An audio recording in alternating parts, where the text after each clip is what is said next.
மாணவர்களுக்கு வணக்கம். Indian national movement class இன்னைக்கு பார்க்க போகிறோம். அதோட இன்ட்ரொடக்ஷன் தான் இன்னைக்கு. சிலபஸை தெளிவுபடுத்திட்டு ஃபர்தராக இந்தியன் நேஷனல் மூவ்மெண்ட்டோட 1985 டு 1947 வரைக்கும் எப்படி எந்த குரோனாலஜிக்கல் ஆர்டரில் நம்ம போராட்டம் போராட்ட வீரர்கள் பண்ணியிருக்காங்கன்னு சொல்லிட்டு ஒரு வியூ பார்த்துருவோம். இப்போ ஃபஸ்ட்டு நம்ம சிலபஸை அனலைஸ் பண்ணிவிடுவோம். சிலபஸ் நம்ம அனலைஸ் பண்ணுறதுன்னா மொத்தம் இந்தியாவின் வரலாறு, பண்பாடு, இந்திய தேசிய இயக்கம்னு சொல்லிட்டு 3 பார்ட்டாக இருக்குது. இது 1, இது 2, இது 3. இந்தியாவின் வரலாறு, பண்பாடு இதெல்லாம் எதில் வரும் அப்படின்னு பார்த்தீங்கன்னா, இதெல்லாம் ஏன்ஷியன் ஹிஸ்ட்ரி அண்ட் மிடிவல் ஹிஸ்ட்ரின்னு சொல்லிட்டு அந்த பார்ட்டில் வரும். மொத்தமாக எத்தனை கேள்வி கேட்டிருக்காங்க அப்படின்னா 10 கேள்விகள் தான் வரும்னு நமக்கு போர்டு சொல்லியிருக்கு. இந்த 10 கேள்விகளில் நமக்கு மாடர்ன் ஹிஸ்ட்ரியிலேருந்து எத்தனை கொஷின்ஸ் வரப்போகுது அப்படின்னு பார்த்தீங்கன்னா வெறும் 5 கொஷின் தான் வரப்போகுது. ஏன்னா இருக்கிறதுல இதுதான் இம்பார்ட்டண்ட். ஏன் இந்த பண்பாட்டிலேருந்து ஒரு 2 கொஷின்ஸ் கேட்கலாம். இந்த இந்தியாவின் வரலாறு, அதாவது ஏன்ஷியன் மிடிவலில் கலந்து இதில் ஒரு 3 கொஷின்ஸ் கேட்கலாம். இதுக்கு மேலே கேட்க மாட்டாங்க.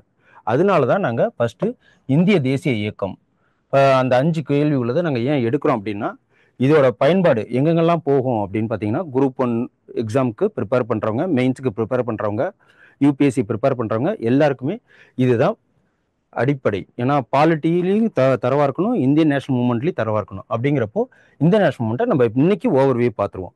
நெக்ஸ்ட் கிளாஸில் நம்ம வித் ஃபேக்ட்ஸ் அண்ட் கிளாரிட்டியோட ஒரு கதையாக வித் நோட்ஸோட எல்லாமே பார்த்துருவோம். இதில் என்னென்ன நமக்கு சிலபஸில் வந்திருக்கு அப்படின்னு பார்த்தீங்கன்னா, ஃபஸ்ட்டு தென்னிந்திய வரலாறு, அப்புறம் தேசிய மறுமலர்ச்சி, இது 1, இது 2, ஆங்கிலேயர் ஆட்சிக்கு எதிரான தொடக்க கால எழுச்சிகள், இது 3, இந்திய தேசிய காங்கிரஸ், இது 4. ஆனால் இதுலேயே எக்ஸ்ட்ரீமிஸ்ட், மாடரேட்ஸு அப்படின்னு சொல்லிட்டு காந்தியன் பேஸ்ன்னு சொல்லிட்டு 3 இது இருக்கு. இது இந்திய தேசிய காங்கிரஸ். அப்புறம் தலைவர்கள் உருவாகுதல், சுதந்திர போராட்டத்துக்காக எந்தெந்த தலைவர்கள்லாம்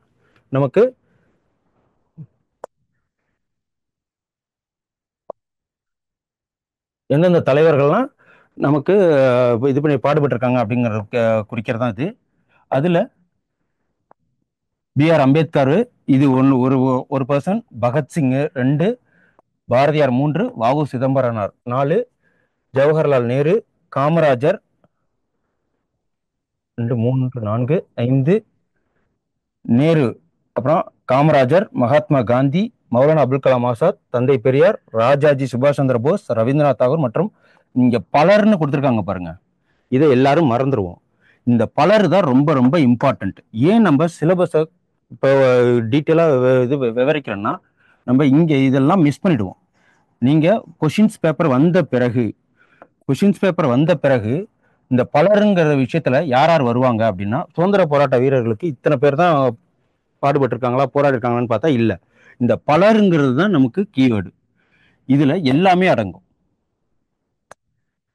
இந்த பலர்ல எல்லாமே அடங்கும். அப்படிங்கிறப்போ நம்ம ஸ்கூல் புக்கில் எந்தெந்த 6th to 12th வரைக்கும் என்னென்ன பேர்லாம் சுதந்திர போராட்டத்தை யாரெல்லாம் போராடி இருக்காங்களோ எல்லா பேரையும் படிக்கணும். அதனால தான் இந்த பலர்ல நம்ம கொஞ்சம் கேர்ஃபுல்லாக இருக்கணும். அப்புறம் விடுதலை போராட்டத்தின் பல்வேறு நிலைகள், அகிம்சை முறையின் வளர்ச்சி மற்றும் புரட்சிகர இயக்கங்கள், இதில் தான் இந்த மாடரேட்ஸு, எக்ஸ்ட்ரீமிஸ்ட்டு, அதாவது மிதவாதிகள், தீவிரவாதிகள் இயக்கம் அப்படின்னு சொல்லிட்டு எல்லாமே வருவாங்க. அப்புறம் வகுப்புவாதம் மற்றும் தேச பிரிவினை, அதாவது பார்ட்டிஷன் சொல்லுவாங்கல்ல, 1905 நடந்துச்சு பெங்கால் பார்ட்டிஷன், அப்புறம் 1943 பாகிஸ்தான் அண்ட் இந்தியா பார்ட்டிஷன்லாம் நடந்துச்சுல்ல, அந்த தேச பிரிவினை. இந்திய சமூக பண்பாடு, வரலாற்று மாற்றங்களும் தொடர்ச்சியும். சமூக பண்பாடு அப்படின்னா இதில் யாரெல்லாம் வருவாங்க அப்படின்னு பார்த்தீங்கன்னா, நீங்கள் லேட்டஸ்டாக உள்ளதுக்கு விவேகானந்தர், அப்புறம் இவங்க மாதிரி ஆளுங்கள்லாம் வருவாங்க தொடர்ச்சி. அப்புறம் இந்திய பண்பாட்டின் இயல்புகள், வேற்றுமையில் ஒற்றுமை, இன மொழி வழுக்காறு, இந்தியா ஒரு மதச்சார்பற்ற நாடு, சமூக நல்லிணக்கம், கலை, அறிவியல், இலக்கியம் மற்றும் தத்துவம் ஆகிய வெவ்வேறு துறை தனித்துவம் கொண்ட அருமைகள். இதுலேருந்து நிறைய கொஷின்ஸ் கேட்கலாம். கரண்ட் அஃபேர்ஸ் ஓரியன்டா நமக்கு இதில் கரண்ட் அஃபேர்ஸ்னு கொடுக்கல. ஆனால் இனம், மொழி வழக்காறு, இந்தியா ஒரு மதச்சார்பற்ற நாடு, சமூக நல்லிணக்கங்கள்லாம் கரண்ட் அஃபேர்ஸ் ஓரியன்டா ஹிஸ்ட்ரியில் வரலாம். ஸோ சிலபஸை நல்லா இது பண்ணிக்கங்க, தரவு பண்ணிக்கங்க.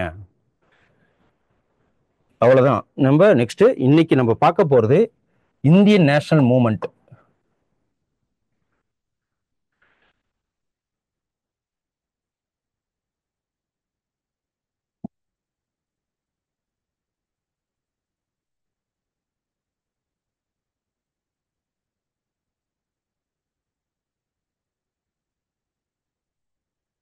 இன்னைக்கு நம்ம பார்க்க போறது கிளாஸ் என்ன அப்படின்னு பாத்தீங்கன்னா, இந்த இதுல இருந்து இந்தியன் நேஷனல் மூவ்மெண்ட் மட்டும் தான் நம்ம இன்னைக்கு பார்க்க போறோம். ஒரு ஓவர்வியூ.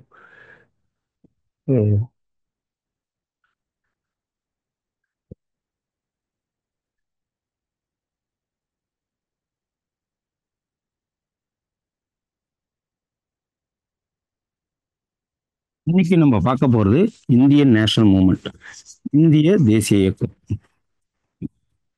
இந்திய தேசிய இயக்கம் 1885 1947.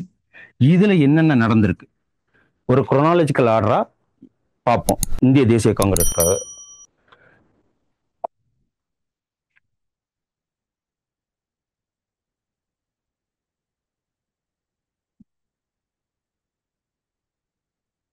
First Indian national movement 1885 1947. ஓகேங்களா, இதுல இருந்து ஆரம்பிப்போம். 1885 டு 1947. இதுல 1885 இந்த வருடத்துல என்ன நடந்துச்சு அப்படின்னு பார்த்தோன்னா, இந்தியன் நேஷனல் காங்கிரஸ் ஆரம்பிக்கப்பட்டது. இந்தியன் நேஷனல் காங்கிரஸ் யாரால ஆரம்பிக்கப்பட்டதுன்னா, Allan Octavian Hume. Allan Octavian Hume தான் ஆரம்பிச்சாரு. இதுல கவர்னர் ஜெனரல் அந்த தருணத்துல யார் இருந்தாங்கன்னா, லார்டு டஃப்ரின்றவர் கவர்னர் ஜெனரலா இருந்தாரு. அப்போ first session of the Indian national congress நடந்துச்சு. ஃபர்ஸ்ட் எந்த டேட்ல நடந்துச்சுன்னு பார்த்தீங்கன்னா, டிசம்பர் 28 1885. இந்த first session of the Indian national Congress நடந்தப்போ எத்தனை பேர் எங்க நடந்துச்சுன்னா, மும்பையில் நடந்தது. மும்பையில் நடந்ததுங்கிறப்போ அந்த மும்பை மாநாடு என்னன்னா 72 மெம்பர்ஸ் அட்டன் பண்ணியிருந்தாங்க. அதுல தான் சோசியல் ரிஃபார்ம் மூமெண்ட்ஸ். அதுல யாரெல்லாம் கலந்துக்கிட்டாங்க அப்படின்னா, பெரும்பாலும் நல்ல நன்கு படித்தவர்கள் தான் அதில் கலந்துக்கிட்டாங்க. யார் யார் அப்படின்னு பார்த்தோன்னா, சோசியல் ரிஃபார்மர்ஸ், சமூகத்தில் ஒரு மாற்றத்தை உண்டாக்கணும்னு நினைக்கிறவங்க, அப்புறம் ஜேர்னலிஸ்ட்டு, அப்புறம் ஜேர்னலிஸ்ட்டு, லாயர்ஸு, இந்த மாதிரி படித்தவர்கள் தான் அதில் இது பண்ணாங்க. அந்த இதில் எங்கே நடந்துச்சு இது வரைக்கும், மும்பையில் ஒரு ஃபர்ஸ்ட் செஷன் நடந்தது, முதல் மாநாடு நடந்துச்சுன்னு சொல்லுவாங்களே தவிர, எந்த இடத்துல பர்டிகுலராக பாம்பேல அப்படின்னு பார்த்தீங்கன்னா, கோகுல்தாஸ் தேஷ்பால் சான்ஸ்கிரிட்ங்கிற கல்லூரியில் நடந்துச்சு. இந்த இந்த இது வந்து கோகுல்தாஸ் தேஷ்பால் சான்ஸ்கிரிட் கல்லூரியில் நடந்தது. இது ரொம்ப முக்கியம். அதோட ரீநேம் பண்ணாங்க. அப்படிதான் அந்த இடத்துல தான் என்ன நடந்துச்சு அப்படின்னா, இந்தியன் நேஷனல் இந்தியன் நேஷனல் காங்கிரஸ்ங்கிற பேரே அப்பதான் வைக்கப்பட்டுச்சு. இதுல முதல் மாநாடுல 72 நபர்கள் கலந்துக்கிட்டாங்கிறது இப்ப தெரியும் உங்களுக்கு.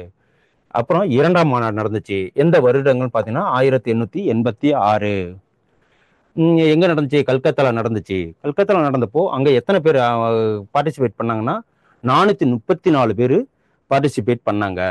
அதுல யார் தலைவரா இருந்தாங்க அப்படின்னு பார்த்தா, தாதாபாய் நவ்ரோஜி. இந்த முதல் மாநாடுல யாரு வந்து தலைவரா இருந்தாங்கன்னா, WC பானர்ஜி. இவங்க தலைவரா இருந்தாரு. இதெல்லாம் இந்த இந்த சின்ன சின்ன ஃபேக்ட்ஸ்லாம் ரொம்ப முக்கியம். நீங்க இதை இப்ப என்னன்னா ஒரு கதையா தெரிஞ்சுக்குங்க. அதுக்கப்புறம் ஃபேக்ட்ஸ் எல்லாம் நீங்க மனப்பாடம் பண்ணும்போது உங்களுக்கே ஈஸியா புரியும். இது எல்லாமே ஆர்டரா இருக்கும். ஜஸ்ட் ஒரு 8 பேஜ்ல டோட்டல் ஒரு இந்தியன் நேஷனல் மூவ்மெண்ட்டை ஒரு ஓவர்வியூ உங்களுக்கு தெரிஞ்சிடும். அப்படிங்கிறப்போ இந்த 434 நபர்கள் பங்கேற்றனர். இதுல யாருன்னா, தாதாபாய் நவ்ரோஜி. ஃபர்ஸ்ட் மாநாடு WC பானர்ஜி, செகண்ட் மாநாடு வந்து தாதாபாய் நவ்ரோஜி. மூன்றாம் மாநாடு எப்ப நடந்துச்சுன்னா 1887. 1885 இருந்து தொடர்ந்து மாநாடுகள் நடந்துகிட்டே தான் இருந்துச்சு. அப்படிங்கிறப்போ ஃபர்ஸ்ட் மாநாட்டில் WC பானர்ஜி, இரண்டாம் மாநாட்டில் தாதாபாய் நவ்ரோஜி. அதுல 434 நபர்கள் பங்கேற்றாங்க. இதுல 72 நபர்கள் பங்கேற்றாங்க. எந்த இடத்துல அப்படின்னு பார்த்தீங்கன்னா, இது பாம்பேல, இது கல்கட்டால. ஆனா இதுல கோகுல்தாஸ் தேஷ்பால் சான்ஸ்கிரிட் கல்லூரிங்கிறத நோட்டீஸ் பண்ணி வச்சுக்கோங்க. எப்படி நமக்கு கொஷின்ஸ் வரும் குரூப் 4ல குரூப் 2ல கொஷின்ஸ் வந்திருக்குன்னா, இப்போ நிறைய இதுல வந்து எத்தனை மெம்பர்ஸ்ன்னு கேட்பாங்க, எந்த கல்லூரின்னு கேட்பாங்க, ஃபர்ஸ்ட் செஷன்ல டேட்டு கேட்பாங்க, டிசம்பர் 28 அப்படிங்கிற மாதிரி டேட்டு ஒன்று ஒன்றா மனப்பாடம் பண்ணி வச்சுக்கோங்க. இதெல்லாம் நிறைய கொஷின்ஸ் நம்ம ப்ராக்டிஸ் பண்ணும்போது சென்டம் ஆப் அந்த இதில் கொஷின்ஸ் நிறைய கொஷின்ஸ் நாங்கள் அப்லோட் பண்ணுவோம் வித் ஃபேக்ட்ஸோட. அதை நீங்கள் நிறைய போட்டு பார்க்க ஆட்டோமேட்டிக்காக உங்களுக்கு இன்கல்கேட் ஆகிடும், உங்கள் மைண்டில் ஏறிடும். அதனால தான் மல்டிபிள் சாய்ஸ் கொஷின்ஸ் நிறைய போட்டுக்கிட்டே இருக்கணும். டெய்லியும் ஒரு 100 கொஷின்ஸு. ஒரு 100 கொஷின் அட்டன் பண்ணுறதுக்கு எவ்வளோ நேரம் ஆகும் அப்படின்னு பார்த்தீங்கன்னா ஒரு 15 மினிட்ஸ், ஒரு ஹாஃப் அன் ஹவர் கூட தான் ஆகும். நீங்கள் அதை தனித்தனியாக பிரித்து கூட போடலாம். எதனாலனா நம்ம வந்து இங்கே சாப்பிடும்போது நம்ம 15 நிமிஷம் சாப்பிடுவோம். 15 நிமிஷம் சாப்பிடும்போது நம்ம சென்டம் ஆப்பை ஓப்பன் பண்ணிட்டு அந்த கொஷின்ஸை அடித்து பார்க்கலாம். இல்லை டிவி பார்த்துக்கிட்டு இருக்கும்போது ஏதோ ஒரு இதுக்கு பார்த்துட்டு இருக்கும்போதே நீங்கள் அடித்து பார்க்கலாம். அதுலேயே உங்களுக்கு எல்லாமே வந்துடும். அப்படிங்கிறப்போ சின்ன சின்ன இடத்துல நீங்கள் வெளியில் டீ சாப்பிடும்போது இல்லை ஃப்ரெண்ட்ஸ் கிட்ட பேசிக்கிட்டே இருக்கும்போது இங்கே பேசிகிட்டு இருக்கும்போது கீழே வந்து நீங்கள் கொஷின்ஸ் அடித்து பார்க்கலாம். அதனால தான் நம்ம இந்த சென்டம் ஆப்பை ஆரம்பிச்சிருக்கணும். அப்புறம் 3ஆம் மாநாடு எப்போ நடந்துச்சுன்னா 1887. எங்கே 87ல் மெட்ராஸில் நடந்துச்சு. இது 3ஆம் மாநாடு. இதில் யார் தலைவராக இருந்தார்னா பக்ருதீன் தியாப்ஜி வந்து இதில் 3ஆம் தலைமை தாங்கினார். அப்புறம் 4ஆம் மாநாடு எப்படின்னா 1888 அலகாபாத்தில் நடந்துச்சு. இதில் தான் வந்து ஜார்ஜ் யூலே தலைவராக இருந்தார். இதை இந்த வாட்டி கேட்க சான்ஸ் இருக்கு, ஏன்னா இதில் எல்லாருமே கேட்டுட்டாங்க. இப்போ ஒவ்வொரு மாநாட்டில் இது வரைக்கும் நடந்த 1947 வரைக்கும் காங்கிரஸ் மாநாடு நடந்ததை ஒவ்வொரு இதாக எடுத்து எழுதி நம்ம யாரெல்லாம் தலைவர்களாக இருந்தாங்கன்னு சொல்லிட்டு எழுதிக்கணும். அதில் வந்து முதல் பெண்மணி யாரு, இந்திய பெண்மணி, முதல் பெண்மணி யாரு, முதல் இந்திய பெண்மணி யாரு, இதே மாதிரிலாம் நம்ம டிஃப்ரென்ஷியேட் பண்ணி நம்ம கோடிட்டு வச்சுக்கணும். இதில் வந்து ஜார்ஜ் யூலே அப்படின்னு சொல்றவர் அலகாபாத் 4ஆம் காங்கிரஸ் மாநாட்டில் இருந்தாரு. அதுக்கப்புறம் 1885 டு 1905 மிதவாதிகள் அவங்க தான் வந்து கவர்மெண்ட் பிரிட்டிஷோட இது பண்ணாங்க. சொன்னோம் இல்லைங்களா, இந்த முதல் மாநாடு 72 நபர்கள் பாம்பேல WC பானர்ஜி பிரசிடண்டா இருந்தாரு. அவங்க மக்களின் கோரிக்கைகளை ஆங்கிலேயரிடம் கொண்டு சேர்ந்தாங்க. இதெல்லாம் யாருன்னா மாடரேட்ஸோட வேலை என்ன அப்படின்னா, அவங்க மக்களோட கோரிக்கைகளை எதுக்காக Indian national Congress first Allan act of ஹியூமன்ல ஆரம்பிக்கப்பட்டதுன்னா மக்களுக்கும் அரசுகளுக்கும் உள்ள தொடர்பை வந்து நெருங்கிறதுக்கு தான். அதுக்கு தான் இந்த அமைப்பு ஆரம்பிக்கப்பட்டது. இதில் இன்னும் மெயினாக அப்படின்னு சொல்லிட்டு இதில் யார் யார் இருந்தாங்க அப்படின்னு சொல்லிட்டு மாடரேட்ஸில் இருந்தாங்க. மாடரேட்ஸோட வேலை என்ன அப்படின்னா, அவங்க நோட்டீஸ் கொடுத்து போய் இதேமாரி எங்களுக்கு மாற்றுங்க, இதை வேணும் அப்படின்னு சொல்லிட்டு கேட்பாங்க. அதில் அவங்க என்னென்ன யாரெல்லாம் இருந்தாங்கன்னா,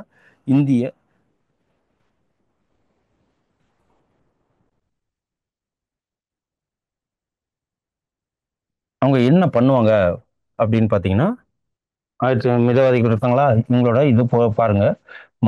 மிதவாதிகள் மாடரேட்ஸுங்கிறவங்க அவங்க எதனால அவங்களோட இது வந்து தோல்வி அடைஞ்சது அப்படின்னு பார்த்தீங்கன்னா, அவங்க ரொம்ப ஒரு வருஷத்துக்கு ஒரு தடவை தான் மீட்டிங்ஸ் வைப்பாங்க. அதில் யாராக இருந்தாங்கன்னா பெரிய லேண்ட்லார்ட்ஸு, அப்புறம் நன்கு படித்தவர்கள். அவங்க பேசுறது எல்லாமே இங்கிலீஷில் மட்டும்தான் இருக்கும். அது யாருக்கும் புரியாது, பாமர மக்களுக்கு சென்றடையில. அதனால மாடரேட்ஸை வந்து ஈஸியாக யாராலையும் அணுக முடியல. அது வந்து இந்திய சுதந்திரம் வாங்குறதுக்கு கொஞ்சம் பின்னடைவு தான் ஏற்பட்டுச்சு. அதில் யார் யார் இருந்தாங்க அப்படின்னு பார்த்தீங்கன்னா, இந்திய அமைப்பு அவங்க என்னென்னலாம் சங்கம் வச்சுருந்தாங்க அப்படின்னா, மக்களின் கோரிக்கைகளை ஆங்கிலேயரிடம் கொண்டு சேர்க்கறதுக்காக மாடரேட்ஸ் இருந்தாங்க. அதில் அவங்க இந்திய அமைப்பு, அதாவது இந்தியன் அசோசியேஷன்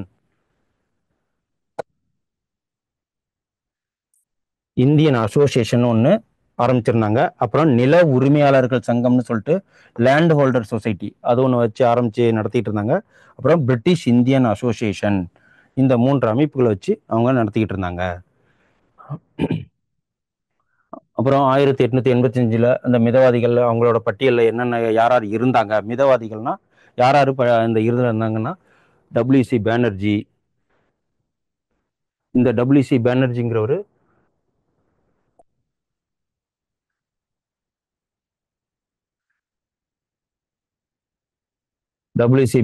இவர் தான் முதல் மாநாட்டோட தலைவர். ஸோ இந்த மாடரேட்ஸில் அவரும் வந்துட்டார். இந்த மாடரேட்ஸ்னால் யாருன்னா மிதவாதிகள். இவங்க என்னென்னா பெட்டிஷன்ஸ் கொடுப்பாங்க, போயிட்டு டீ குடிச்சிட்டு அவங்கள்ட்ட போய் பேசிட்டு மட்டும் தான் வருவாங்க. வருஷத்துக்கு ஒரு தடவை தான் நடக்கும். அவங்க WC பானர்ஜி, சுரேந்திரநாத் பானர்ஜி, ஃபெரோஷா மேத்தா, கோபாலகிருஷ்ண கோகலே. இந்த GK கோகலேங்கிறது கோபாலகிருஷ்ண கோகலே. அப்புறம் பக்ருதீன் தியாப்ஜி. இவங்கெல்லாம் வந்து பாருங்க, இந்த கூட்டம் இயர்லி ஒன்ஸ் தான் போடுவாங்க. இவங்களோட வேலையே இதுதான் மாடரேட்ஸு. இவங்க 1889 பிரிட்டிஷ் குழு அப்படின்னு சொல்லிட்டு ஆரம்பிச்சிருந்தாங்க. இவங்களோட கோரிக்கை என்னவா இருக்கும் அப்படின்னு சொல்லிட்டு 1890 இவங்களோட கோரிக்கை என்னவா இருக்கும் அப்படின்னு பார்த்தீங்கன்னா, ராணுவ செலவின்மையை குறைக்கணும்னு சொல்லிட்டு மாடரேட்ஸோட அடிக்கடி அவங்களோட தேவைகள் என்ன கேட்பாங்கன்னா, கோரிக்கை வைப்பாங்கன்னா, மக்களுக்காக ராணுவ செலவினத்தை குறைக்கணும், உப்பு வரியை நீக்கணும், வேலை வாய்ப்பை அதிகப்படுத்தணும். இதுதான் அவங்க அதிகபட்சம் அவங்களோட கோரிக்கையா இருக்கும். அப்புறம் ஒரு பத்திரிகை ஒன்று நடத்தியிருந்தாங்க. இந்தியா பத்திரிகைன்னு சொல்லிட்டு ஒன்று நடத்தியிருந்தாங்க. இது ரொம்ப முக்கியம். எப்போ எந்த வருஷம்னு பார்த்தீங்கன்னா 1890. இது மாடரேட்ஸ் நடத்தின பத்திரிகை. இந்தியான்னு ஒரு பத்திரிகை ஆரம்பிச்சிருந்தாங்க. இது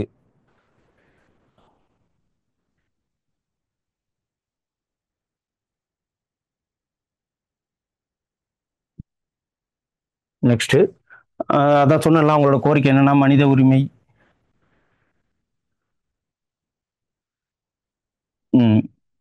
மனித உரிமை அதாவது ஹியூமன் ரைட்ஸ் வழங்க வேணும். அரசியல் பங்கேற்பில் அவங்களுக்கு போதுமான சீட்ஸு, நம்பர் ஆஃப் சீட்ஸ் வேணும் அப்படின்னு சொல்லிட்டு அவங்க கேட்பாங்க.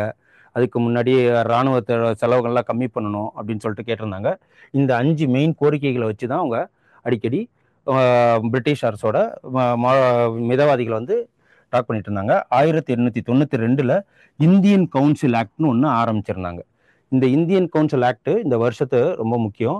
அதுக்கப்புறம் 1893 ஐசிஎஸ்னா இப்போ நடந்துகிட்டு இருக்கிற ஐஏஎஸ், ஐபிஎஸ், யூபிஎஸ்சி எக்ஸாம்ஸ் இருக்கு இல்லைங்களா, அது முன்னாடி எங்கே நடக்கும் அப்படின்னா லண்டனில் தான் நடக்கணும். யாராவது இந்தியர்கள் எக்ஸாம் எழுதணும்னா இங்கேருந்து அங்கே போயிட்டு லண்டனில் போய் தான் எழுத முடியும். அது இந்தியர்களால் அது முடியல. இவங்க மிதவாதிகள் என்ன பண்ணாங்கன்னா, அதை அவங்கள்ட்ட கேட்டு முறைப்படி ஐசிஎஸ் இந்தியாவில் நடத்தணும்னு சொல்லிட்டு பர்மிஷன் வாங்கி கொடுத்தாங்க. அதே மாதிரி 1893 ஐசிஎஸ்ங்கிற சிலபஸ், இந்த ஐசிஎஸ் எக்ஸாம் வந்து இந்தியாவில் நடந்தது. அப்புறமேல இன்னொருத்தவங்க இருக்காங்க, மிதவாதிகள். ஏன் இவங்க இன்னொன்று வந்து எக்ஸ்ட்ரீமிஸ்ட், தீவிர தேசியவாதிகள். இவங்க ஏன் உருவானாங்க அப்படின்னா, மிதவாதிகளோட போக்கு வந்து இவங்களுக்கு சாட்டிஸ்ஃபிகேஷன் கொடுக்கல. ஏன் சாட்டிஸ்ஃபிகேஷன் கொடுக்கலன்னா, அவங்க போய் பேசுகிறாங்க, அவங்க இங்கிலீஷ்லேயே பேசுகிறாங்க, பொதுமக்களுக்கு யாருக்கும் தெரியல, என்ன பண்ணுறாங்க ஏது பண்ணுறாங்கன்னு தெரியல, வேணும் ஒன்லி பேப்பர் கொடுக்குறாங்க, போய் பேசுகிறாங்க. அதனால அவங்களுக்கு அது சாட்டிஸ்ஃபிகேஷன் வரலங்கிறனால கோபமாகி தீவிர தேசியவாதிகள் அப்படின்னு சொல்லிட்டு இவங்க ஒரு இயக்கம் ஆரம்பிக்கிறாங்க. இந்த இதில் யாரெல்லாம் இருப்பாங்கன்னா, லாலா லஜபத் ராய் வருவார், லோக்மானிய பால கங்காதர திலகர் வருவார், அதுக்கப்புறம் பிபின் சந்திரபால், அரவிந்த கோஷ். இந்த லால் பால்னு ஒன்று சொல்லுவாங்க, அதை நீங்கள் பண்ணி வச்சுக்கோங்க. இது வந்து தீவிர தேசியவாதிகள், எக்ஸ்ட்ரீமிஸ்ட்னு ஒருத்தவங்க இருக்கிறாங்க. இவங்களுக்கு எகெயின்ஸ்ட் யாருன்னா, இவங்க மாடரேட்ஸுக்கும் டோட்டலாக இவங்க எகெயின்ஸ்ட் ஆனவங்க. எதாக இருந்தாலும் அடாவடியாக பேசி ஒரு ஹார்ஷாக வந்து நடத்த சொல்லி கேட்கறது.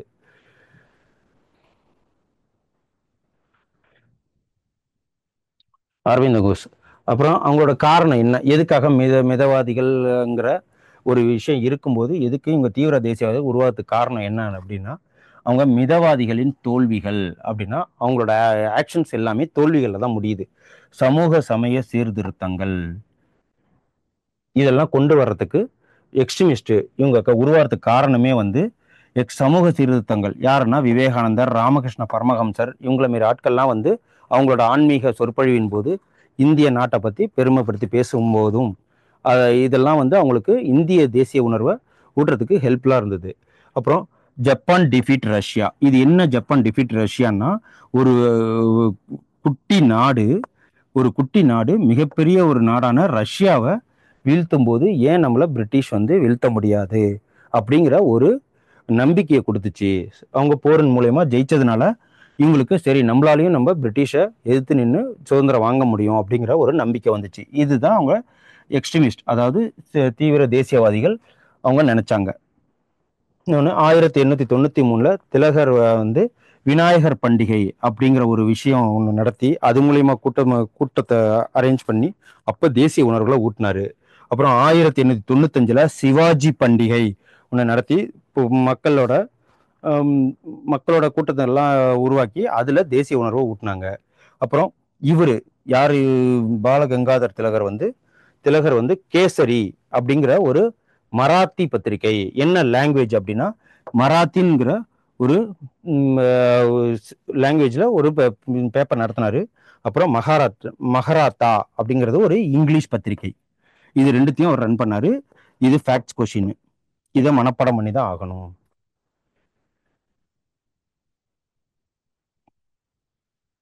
அப்புறம் பூர்ண சர்ஜோனிக் சபா. இது யாருன்னா கோபாலகிருஷ்ண கோகலே நடத்திக்கிட்டு இருந்தாரு. இதை ஏன் திலகர் இதை நடத்தினார்னு பார்த்தோன்னா, இவரோட செயல்பாடுகள் அதில் ஆக்டிவாக இல்லை.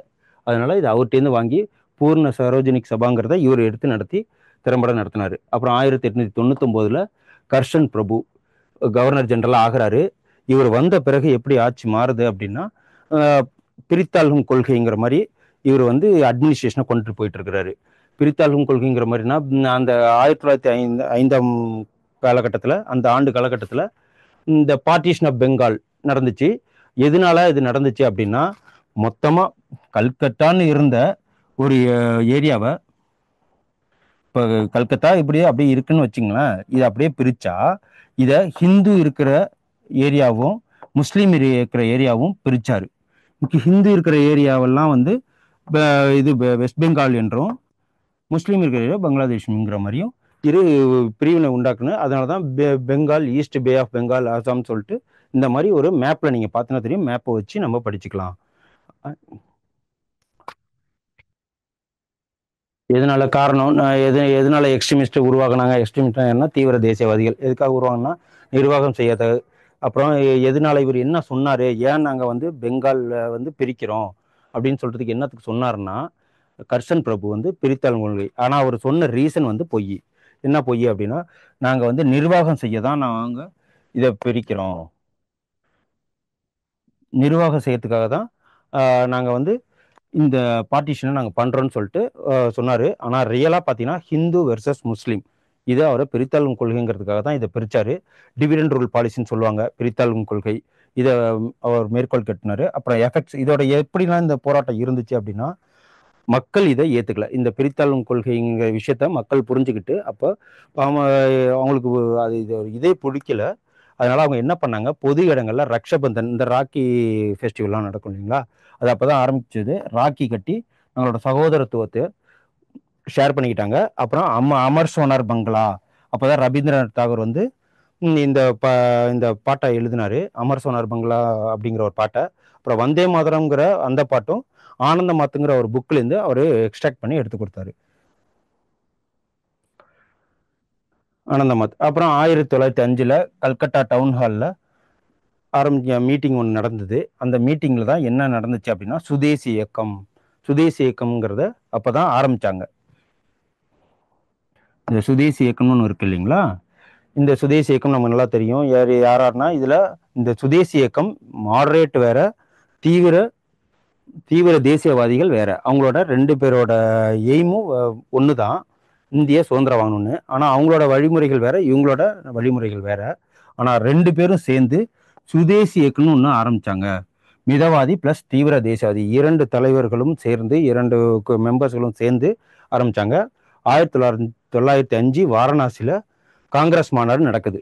காங்கிரஸ் மாநாடு நடக்கிறப்போ கோபாலகிருஷ்ண கோகலே அப்புறம் அவங்க பிரசிடெண்டாக இருந்தார்.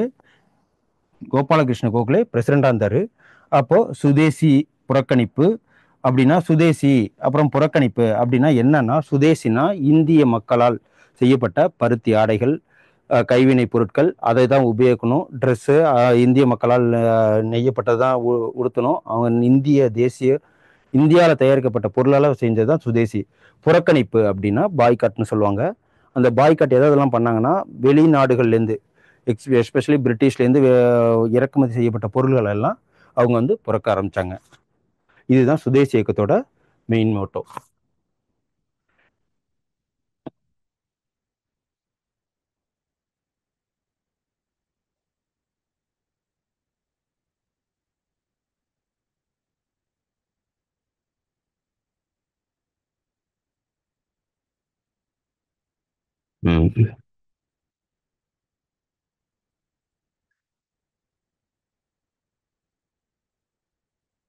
இப்போ 1900 சுதேசி இயக்கம்னா ஸ்டார்ட் பண்ணிட்டாங்க. நல்லா பார்த்தோம்.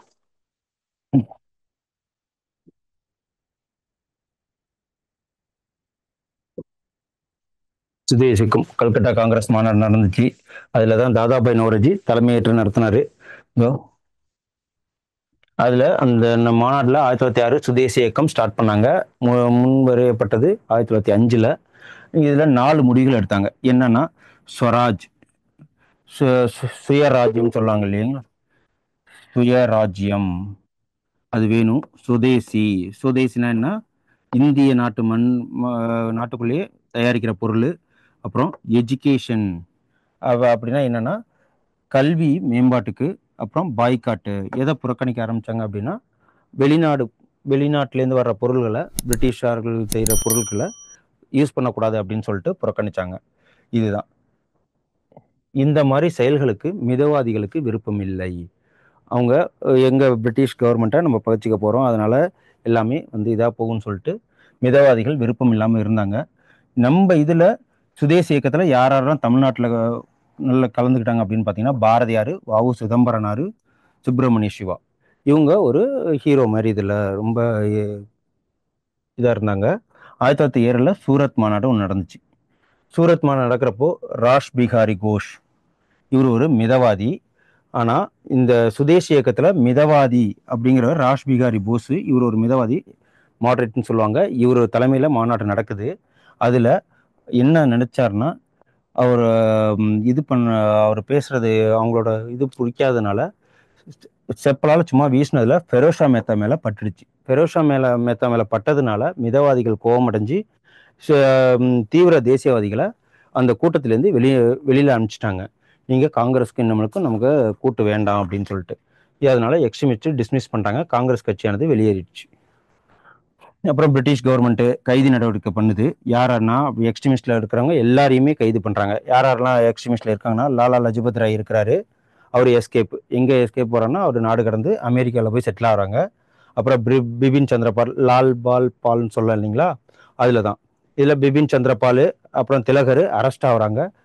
அரெஸ்ட் ஆகிறதுனால அப்புறம் அரவிந்த் கோஷ் வந்து நம்ம பாண்டிச்சேரிக்கு வந்து அங்கே ஆன்மீகத்தை தழுவி அவர் நார்மல் ஆயிட்டார்.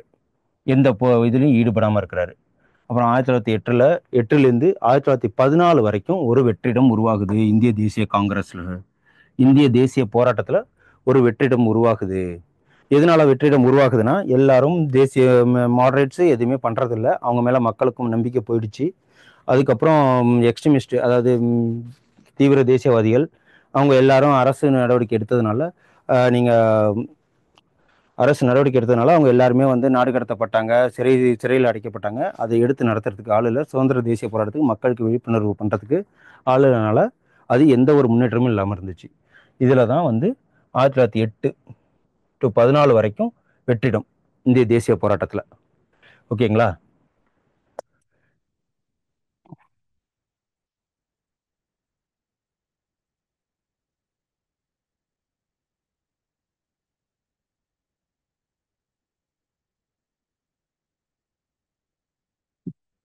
ஆயிரத்தி தொள்ளாயிரத்தி எட்டு 14 வரைக்கும் ஒன்றும் இல்லை. அப்புறம் மிதவாதிகள் மக்கள் நம்பிக்கை இழந்துட்டாங்கன்னு சொன்னேன் இல்லைங்களா? இதை பாருங்க, மிதவாதிகள் மக்கள் நம்பிக்கை இழந்ததுனால சுதந்திர தேசிய போராட்டத்துக்கு எந்த ஒரு முன்னேற்றமும் இல்லாமல் இருந்துச்சு. தீவிர தேசியவாதிகள் அரெஸ்ட் அண்ட் எஸ்கேப்பு. அப்புறம் இளைஞர்கள், அப்புறம் தீவிரவாதிகள் 1918 14 வரைக்கும் எந்த ஒரு சுதந்திர போராட்டத்துக்காக எந்த ஒரு போராட்டங்களும் பெருசாக நடக்கலை. மக்களும் நம்பிக்கை இழந்திருந்தாங்க. மிதவாதிகள் மேலே நம்பிக்கை இல்லாதனாலையும் தீவிரவாதிகள் அரெஸ்ட் ஆயிட்டாங்க. அதுக்கப்புறம் நாடு கடத்தப்பட்டாங்க. அவங்கவுங்க தன்னோட வேலையை பார்க்காதனால அப்புறம் அப்போதைக்கு இருந்த இளைஞர்கள் என்ன பண்ணாருங்கன்னா, அதிதீவிர தேசியவாதிகளாக மாறிட்டாங்க. எதுக்காக அதிதீவிர தேசியவாதிகளாக மாறினாங்கன்னா, துப்பாக்கி தயாரிக்கிறது, குண்டு போடுறது, அப்புறம் அங்கே இருந்த அரசு ஊழியர்கள் செஞ்ச அட்டூழியங்கள்லாம் அவங்களோட பொறுக்க முடியாமல் இந்த மாதிரி வேலைகள்லாம் ஈடுபட்டாங்க. 1900 டபிள்யூசி ராண்டேங்கிறவர் கொல்லப்பட்டாங்க. அப்போ தான் தாமோதர், இந்த பாலகிருஷ்ணன், இதுதான் ஃபஸ்ட்டு அரசியல் படுகொலை. இது ரொம்ப முக்கியம். 1897 டபிள்யூசி ராண்டேங்கிறவர் சுட்டு கொல்லப்படுறார். யாருனால அப்படின்னு பார்த்தீங்கன்னா, தாமோதர் அண்டு பாலகிருஷ்ணன் இவர்களால். இதுதான் ஃபஸ்ட்டு அரசியல் படுகொலை ஹிஸ்ட்ரியிலேயே. ஃபஸ்ட்டு டபிள்யூசி ராண்டேங்கிறவர் 1905 அணுசீலன் சமிதி, டாக்கால அதாவது டாக்கான்னா பங்களாதேஷ், இப்போ இருக்கிற பங்களாதேஷில் துப்பாக்கி தயாரிக்கும் ஒரு ஒரு இடம் வந்து உருவாக்குனாங்க. அதில் என்னன்னா பூலின் பிஹாரி தாஸ் அப்படிங்கிறவர், அவர்னால பூலின் பிஹாரி தாஸுங்கிறவர்னால அணுசீலன் சமுதி அப்படிங்கிற ஒரு அமைப்பு உருவாக்கி அதில் துப்பாக்கி தயாரிக்கிற இது எடுத்தாங்க. 1906 யுகந்தர் யுகந்தர்னு ஒன்று ஸ்டார்ட் பண்ணாங்க. யாருன்னா ம், பதீந்திர கோஸ் பதீந்திர கோஸுங்கிற மூலியமா 1906 யுகந்தர் அப்படின்னு ஒரு அமைப்பை ஸ்டார்ட் பண்ணி இது பண்ணாங்க. அப்புறம் ஃபாரின்லேருந்துலாம் நமக்கு துப்பாக்கி தயாரிக்கிற துப்பாக்கி பாம்பு இதெல்லாம் தயாரித்து கொண்டு வந்து இது பண்ணாங்க. அதில் யாருன்னா 1905 இந்தியன், அதாவது தன்னாட்சி கழகம்னு சொல்லிட்டு லண்டனில் ஷியாம்ஜி கிருஷ்ண இந்தியன் ஷியாம்ஜி கிருஷ்ணவர்மா அப்படிங்கிறவர் ஆரம்பிச்சாரு. இந்திய தன்னாட்சி கழகம்னு சொல்லிட்டு 1905.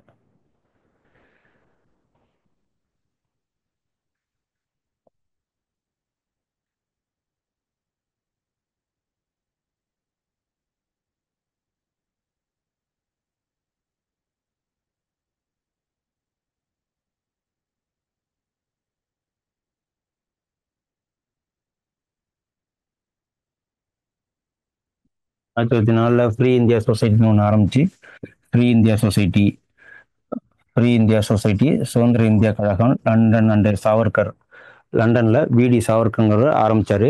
இவர் தான் வந்து ஃப்ரீ இந்தியா சொசைட்டின்னு சொல்லிட்டு சுதந்திர இந்தியா கழகம்னு சொல்லிட்டு லண்டனில் ஆரம்பித்தார். இந்த பாரிஸ் இந்தியா சொசைட்டி, பிக்காஜி காமா, இவங்க எல்லாருமே சேர்ந்து ஃபாரினில் துப்பாக்கி, இந்த பாம்பு, இதுமாரி ஆர்மர்ஸ்லாம் தயாரிக்கிற இயக்கத்தை வச்சுருந்தார். அப்புறம் ஜெர்மனி பெர்லிங்கிற இடத்துல இண்டிபெண்டன்ஸ் கமிட்டி இந்திய சுதந்திர கழகம் அப்படிங்கிற ஒன்று ஆரம்பித்து, அது யார் ஆரம்பித்தாருன்னா சத்தோபாத்யாயா சத்தோபாத்யாயா அப்படின்னு சொல்லிட்டு ஆரம்பித்தாங்க. இதெல்லாம் வந்து தீ சர்வதேச தீவிரவாத அமைப்பு இவங்கெல்லாம். 1913 பசிபிக் கடற்கரை அதில் இந்த பசிபிக் கடற்கரை ஹிந்துஸ்ன்னு சொல்லிட்டு ஒரு அமைப்பு ஆரம்பித்தாங்க. இந்த அமைப்பு யாராக இருக்குன்னா காதார் பார்ட்டினால ஆரம்பிக்கப்பட்டது. 1913 கலெக்டர் ஆஷ் படுகொலை நடந்துச்சு. எதனால? வாஞ்சிநாதனால. எங்கே நடந்துச்சுன்னா திருநெல்வேலி ரயில்வே ஸ்டேஷனில் மணியாச்சின்ங்கிற இடத்துல நடத்தினார். எதுக்காகனா வஉசி சிதம்பரனாரை சிறையில் கொடுமைப்படுத்தினதுக்காக அவர் நடந்தார். இதெல்லாம் எதனால் நடந்துச்சு? இந்த அமைப்புகள் எல்லாமே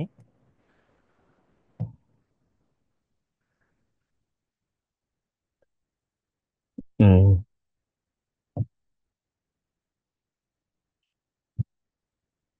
இந்த அமைப்புகள் எல்லாமே எதனால் உருவாக்கப்பட்டது அப்படின்னா, மிதவாதிகள், தீவிர தேசியவாதிகளோட செயல்பாடுகள் எல்லாமே மாறினதுனால, பிரிட்டிஷ்காரங்களால மாற்றி அமைக்கப்பட்டதுனால ஒரு வெற்றிடம் உருவானுச்சு. அந்த வெற்றிடத்தை உருவாக்குறப்போ யாரும் வழி நடத்த ஆள் இல்லாமல் அந்த காலத்தில் இருந்த இளைஞர்கள் எல்லாருமே இந்த மாதிரி பாம்பு போடுறது, போலீஸ் ஸ்டேஷன் மேலே, பாராளுமன்றத்தில் பாம்பு போடுறது, பெரிய பெரிய கலெக்டர்ஸ் அண்ட் அதிகாரிகள்லாம் சுடுறது, அவங்க கோவத்தை அப்படி வெளிப்படுத்திக்கிட்டாங்க.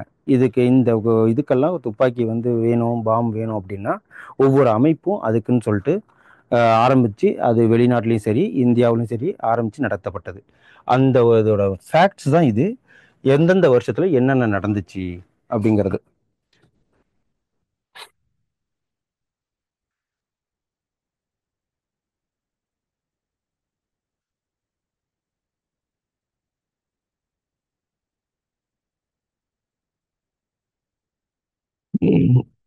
இப்போ நம்ம காந்தியன் ஃபேஸ்க்கு வரோம். என்ன காந்தியன் ஃபேஸ்? இதுதான் ரொம்ப இந்தியன் நேஷனல் மூமெண்ட்ல ரொம்ப முக்கியமான ஒரு ஒரு இடம். 1908லேருந்து 1914 வரைக்கும் எந்த ஒரு மிகப்பெரிய போராட்டமும் நடக்கல. நிறைய படுகொலைகள் இந்திய மக்களால் ஆங்கிலேய அதிகாரிகளை கொண்டுகிட்டு இருந்தாங்க. இதேமாரி துப்பாக்கி அஹ், தொழிற்சாலை ஆரம்பிக்கப்பட்டாங்க, அமைப்புகள்லாம் உருவானுச்சு. அப்படிங்கிறப்போ இந்த 1916 திலகர் அதே காலகட்டங்களில் 1914 டு 17 1918 வரைக்கும் வேர்ல்டு வார் 1 நடக்குது. எங்கன்னா வெளியில் நடக்குது. அந்த நேரத்தில் திலகர் ரிலீஸ் ஆகுறாரு. எப்போன்னா 1914. அந்த ரிலீஸ் ஆகிற சமயத்தில் இந்த இன்னொன்று ஒன்று சொல்ல மறந்துட்டேன். சரி.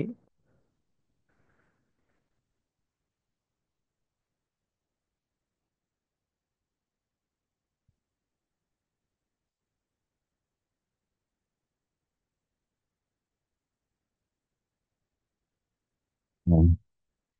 1906 எப்படி சுதேசி இயக்கம்னு ஆரம்பிச்சது இல்லைங்களா?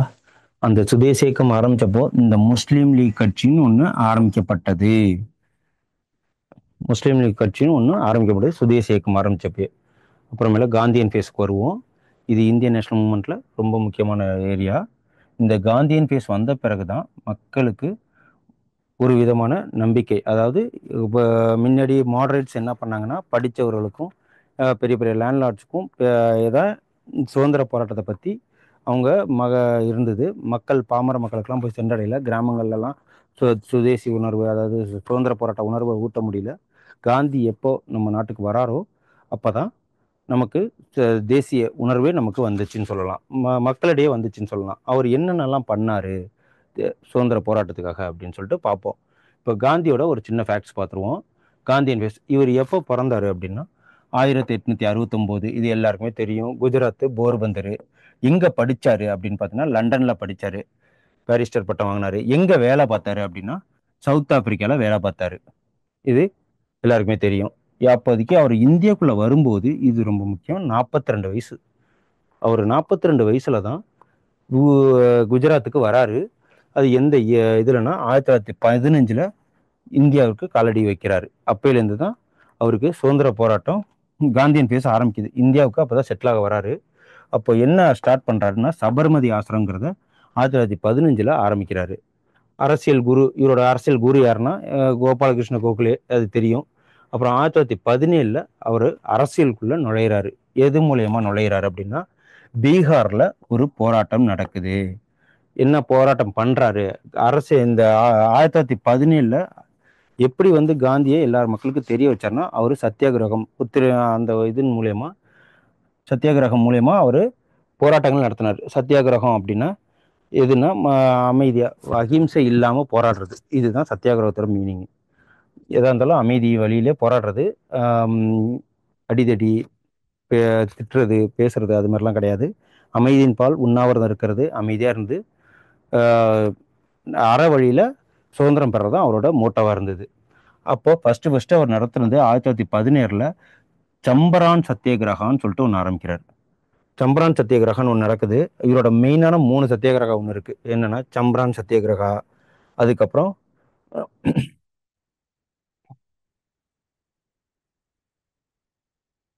கேதா சத்தியாகிரகா, இந்த வரும் சம்பரான் சத்தியாகிரகா, கேதா சத்தியாகிரகா, இதெல்லாம் வந்து அப்புறம் மில்லு, இந்த அகமதாபாத் மில் ஸ்ட்ரைக், இது இந்த 3 தான் இவரை வந்து ஒரு நம்ம நாட்டில் இந்திய தேசிய போராட்டத்துக்கு தலைமை தாக்குற அளவுக்கு ஒரு நல்ல வழியை ஒரு அமைச்சு கொடுத்தாரு. எப்படி போராடினா பிரிட்டிஷ்காரங்க நமக்கு சுதந்திரங்களை தருவாங்க அப்படிங்கிற மாதிரில ஒரு வழியை அமைச்சு கொடுத்தது இவர் தான்.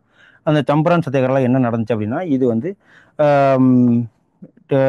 டின்கோரியா முறைன்னு சொல்லுவாங்க. ராஜ்குமார் சுக்லாங்கிறவர் காந்தியை பார்த்துட்டு எங்கள் பீகாரில் இந்த அவுரி செடியை நட சொல்லி நட்டு பயிரிடம் பண்ணி தர சொல்லுமாறு எங்களை வந்து ஃபோர்ஸ் பண்ணுறாங்க. அதனால வந்து நீங்கள் அதை தான் வந்து போராட்டம் பண்ணி எங்களை பண்ணக்கூடாது அப்படின்னு சொல்லிட்டு சொல்லணும். அதுக்காக தான் கூப்பிட்டாரு. இந்த இதில் அவர் வெற்றி பெற்றார். இந்த சம்பரான் சத்தியாகிரகா அவுரி செடி இந்த இது சொல்கிறாங்கல்ல, அதான். அப்புறம் அப்புறம் சட்ட மறுப்பு இயக்கம்னு ஒன்று ஆரம்பிக்கிறாங்க 1918 அகமதாபாத் மில் ஸ்ட்ரைக்கு. இதோட சம்பரான் சத்தியாகிரகா வெற்றிக்கு பிறகு அகமதாபாத்தில் ஒரு மில் ஸ்ட்ரைக் ஒன்று நடத்துகிறாங்க. அப்போ என்ன ஸ்ட்ரைக் நடத்துது அப்படின்னா 1917 காலகட்டங்களில் ஒரு பிளேக் நோய் ஒன்று வருது. அதனால மக்கள் வந்து வேலை செய்ய வரமாட்டாங்க அப்படின்னு சொல்லிட்டு ஃபேக்ட்ரிக்காரங்களாம் என்ன பண்ணுறாங்க, மில் ஓனர்ஸ்லாம் இவங்களுக்கு 50% போனஸை கொடுத்து நீங்கள் வந்து வேலை செய்ய வர வைக்கிறாங்க. அது 2-3 மாதங்களில் எல்லா நோய் பரவுவதும் அது முடிஞ்சு போயிட்டு, அதனால இவங்க என்ன பண்ணுறாங்க அப்படின்னா போனஸ் கொடுக்கறதே நிப்பாட்டிட்டாங்க. அந்த ஒர்க்கர்ஸ் எல்லாமே போனஸ் வாங்கி பழக்கப்பட்டதுனால எனக்கு திருப்பி அந்த போனஸ் வேணும் அப்படின்னு சொல்லி ஸ்ட்ரைக் பண்ண ஆரம்பித்தாங்க. அப்போ காந்தி உள்ளே போயிட்டு போனஸை திரும்ப வேணும் அப்படின்னு சொல்லி பேச்சுவார்த்தை நடத்தி 50% இருந்த போனஸ் கொடுத்துக்கிட்டு இருந்தாங்க. பிளேக் நோய் தான் முடிஞ்சிட்டுல, நம்மளுக்கு போனஸ் கிடையாதுன்னு சொன்ன மில் ஓனர்ஸ்கிட்ட பேசி 35% போனஸு தரும்படி அவர் ஹங்கர் ஸ்ட்ரைக் அந்த இதில் தான் அவர் ஃபஸ்ட்டு உண்ணாவிரதம் போராட்டம் நடத்தி அந்த மில் ஸ்ட்ரைக்கை சக்ஸஸ்ஃபுல்லாக முடித்தார். 35% வாங்கி கொடுத்தாரு. அப்புறம் 1918 கேதா சத்தியாகிரகான்னு ஒன்று ஆரம்பித்தாங்க. அந்த கேதா சத்தியாகிரகா என்னென்னா அப்போதைக்கு எதுனா பயிர்கள்லாம் நிறையா மழைனாலையும் அழிஞ்சு போயிடுச்சு. அப்போது வெறும் பஞ்சம் வந்ததுனால ஃபார்மர்ஸால் ஒன்றும் பண்ண முடியல. அப்போ தான் விவசாயம் சத்தியாகிரகான்னு ஒன்று ஆரம்பிச்சுது. ஃபஸ்ட்டு இது கொஷினில் விவசாயம் சத்தியாகிரகான்னு ஒன்று ஆரம்பிச்சு எப்போ ஆரம்பிக்கப்பட்டதுன்னு கேட்டாங்கன்னா நீங்கள் 1918 அப்படின்னு சொல்லிட்டு போட்டுக்கணும். அப்புறம் இந்தியா முழுதும் அந்த தாக்கம் இருந்துச்சு. இந்த 3 சத்தியாகிரக போராட்டம், இந்த மில் ஸ்ட்ரைக்கு, கேதார் சத்தியாகிரகா, சம்பரான் சத்தியாகிரகோட இந்த வெற்றினால அவருக்கு காந்தியை வந்து எல்லாருக்கும் பாமர மக்கள், அதாவது ஃபார்மர்ஸ்க்கு, நில இல்லாதவர்களுக்கு, எல்லாருக்கும், எல்லா மக்களுக்கும் தெரிய வந்தது. இந்தியா முழுதும் அவரோட தாக்கம் பெருசாக இருந்தது. அப்புறம் ரவுலட் ஆக்ட் 1919 ஒன்று நடந்துச்சு. இது என்ன ரவுலட் ஆக்ட் அப்படின்னா, விசாரணை இல்லாமல் கைது செய்யலாம் அப்படின்னு சொல்லிட்டு கவர்மெண்ட் ஒரு ஆக்டை ஒன்று கொண்டு வந்துச்சு. அது அந்த ஆக்ட் வந்து அவருக்கு ரொம்ப அபத்தமான நிலைமையில் இருந்ததுனால அவர் அந்த ஆக்டை எதிர்த்து போராடினார். இதுக்கு யாரெல்லாம் வந்து இந்த ரவுலட் ஆக்டை எதிர்த்தது யாருக்குன்னா அன்னி பெசன்ட் அதை எதிர்த்தாங்க, என்ன எதிர்க்கக்கூடாது அப்படின்னு சொல்லிட்டு சொன்னாங்க. ஆனால் இதுக்கு கை கொடுத்தவர் யாருன்னா ஃபஸ்ட்டு ஜவஹர்லால் நேரும் பட்டேலும் தான். இப்போ தான் இவங்க இந்திய தேசிய போராட்டத்துக்கு உள்ளே என்ட்ராகிறாங்க. எது மூலயமா? ரவுலட் ஆக்ட் நடக்க 1919 அதாவது உள்ளே என்ட்ராங்க ஜவஹர்லால் நேரு. பின் நாட்களில் தான் இவங்க நம்ம இந்திய நாட்டோட முதல் பிரைம் மினிஸ்டராகவும் இவர் துணை பிரைம் மினிஸ்டராகவும் வந்தாங்க. அன்னி பெசன்ட் அம்மையார் தெரியும். இவங்க இவங்க வந்து ஹோம் ரூல் மூமெண்ட்டும் ஒன்று ஆரம்பிச்சிருந்தாங்க. இவங்க தான் இந்திய நேஷனல் காங்கிரஸோட முதல் பெண் தலைவி அப்படின்னு சொல்லிட்டு சொல்லுவாங்க. அப்புறம் 1919 ஜாலியன் வாலாபாக் மசாக்கர் நடந்துச்சு ஏப்ரல் 13. இந்த டேட்ஸ்லாம் ரொம்ப முக்கியம். மசாக்கர் நடந்துச்சு. அந்த படுகொலை அப்போ ரெஜினால் டயருங்கிறவர் எல்லாரையும் சுட்டு கொள்றதுக்கு இது பண்ணார், ஆணையிட்டதுனால இந்த விஷயத்த ரவுலட் ஆக்டை கைவிட்டுட்டாங்க. அதுக்கப்புறம் டர்க்கியில் அந்த காலகட்டங்களில் டர்க்கியில் ஒன்று நடக்குது. வேர்ல்டு வார் 1 நடந்து முடிஞ்ச தருவாயில் டர்க்கியில் என்ன பண்ணுறாரு, பிரிட்டிஷ் ஆட்சி கைப்பற்றுது. டர்க்கியே கைப்பற்றிடுச்சு பிரிட்டிஷ் ஆட்சி. உடனே அவங்க என்ன பண்ணாங்க, முஸ்லீம்களுக்கு தலைவர் வந்து கலீஃபான்கிறவர், அவர் தான் துர்க்கியை வந்து ஆண்டுகிட்டு இருந்தார். அவர் வந்து பிரிட்டிஷ் போரிட்டு அவங்க ஜெயிச்சதுனால என்ன நினச்சாங்கன்னா, நம்ம இந்த கலீஃபாவை ஆட்சியிலேருந்து இறக்கிடுவோன்னு சொல்லிட்டு இங்கே அங்கே நடந்த ஒரு பிரச்சனைனால இந்தியாவில் கிலாஃபத் இயக்கம்னு சொல்லிட்டு ஒன்று ஆரம்பிச்சது. யாராலன்னா முஸ்லீம்ஸுங்களால். முஸ்லீம்களால் ஆரம்பித்தாலும் அதோட தலைவர் யார் அப்படின்னு பார்த்தீங்கன்னா காந்தி. அது ஒரு ஹிந்து. இப்போ 1920 என்ன நடந்துச்சு அப்படின்னா நாக்பூர் காங்கிரஸ் மாநாடு நடந்துச்சு. அந்த காங்கிரஸ் மாநாட்டில் யாருன்னா விஜய ராகவாச்சாரியார்.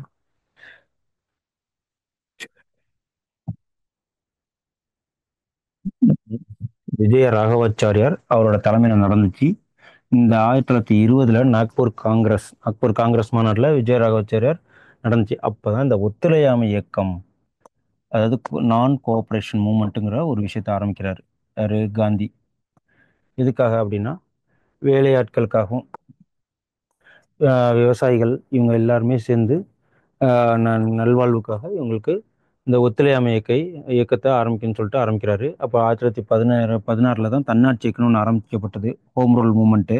இதில் தான் வந்து திலகர், அன்னி பெசன்ட் அப்படின்னு சொல்லிட்டு 2 பேர் இருந்தாங்க. 1 இயர் தான் நடந்துச்சு. எதனாலன்னு அதுக்கப்புறம் அந்த ஹோம் ரூல் மூமெண்ட்டை பாய்கட் பண்ணிட்டாங்க.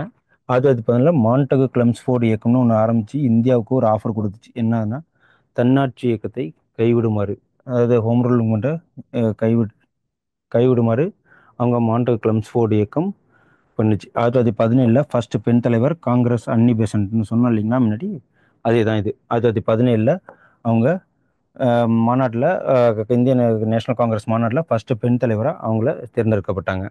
1916 லக்னோ மாநாடு ஒன்று நடந்துச்சு. அதில் தான் Muslim League and Congress League pact ஒன்று ஆரம்பிச்சுது, ஒப்பந்தம் ஒன்று போட்டாங்க.